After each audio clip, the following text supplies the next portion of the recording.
Play the game close to the fall line.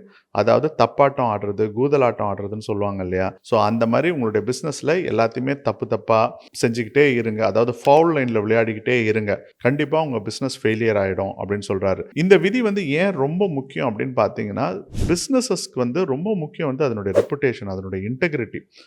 Quick profits பார்க்கறதுக்கு, இல்ல ஒரு பெரிய பிரச்சனைய அவாய்ட் பண்றதுக்காக எடுக்கிற சில முடிவுகள், அது ஒரு ஸ்னோபால் எஃபெக்ட் மாரி பல வருஷங்கள் கழிச்சு அந்த பிசினஸ வந்து பெரிய அளவுல தாக்குது.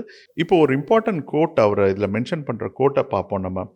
"Success is more permanent when you achieve it without destroying your principles." உங்களுடைய ஒழுக்கத்தையோ அல்லது உங்களுடைய நெறிமுறைகளையோ உடைக்காமல், சிதைக்காமல் நீங்கள் வெற்றி பெறும்போது தான் உங்களுடைய வெற்றி நிரந்தரமாகிறது அப்படின்னு சொல்றார். ஒரு பிசினஸ்ன்னு எடுத்துட்டீங்கன்னாக்கா, உங்களுடைய வேல்யூஸ் அண்ட் பிரின்சிபிள்ஸ் அது வந்து எப்பவுமே மாறக்கூடாது. நம்ம இன்னொரு சாப்டர்ல போட்டோம். வளைஞ்சு கொடுக்காம இருந்தாக்கா பிசினஸ் அழிஞ்சிரும்னு சொல்லிட்டு. ஆனா ஒரு இடத்துல வளைஞ்சே கொடுக்கக்கூடாது. அது வந்து ஒழுக்கம். திருவள்ளுவர் ரொம்ப அழகா சொல்வாரு. "ஒழுக்கம் விழுப்பம் தரலான், ஒழுக்கம் உயிரினும் ஓம்பப்படும்." அதாவது ஒழுக்கமா இருக்கிற ஒரே காரணத்தினாலேயே உயர்வுகளை கண்டவர்கள் நிறைய பேர் இருக்காங்க.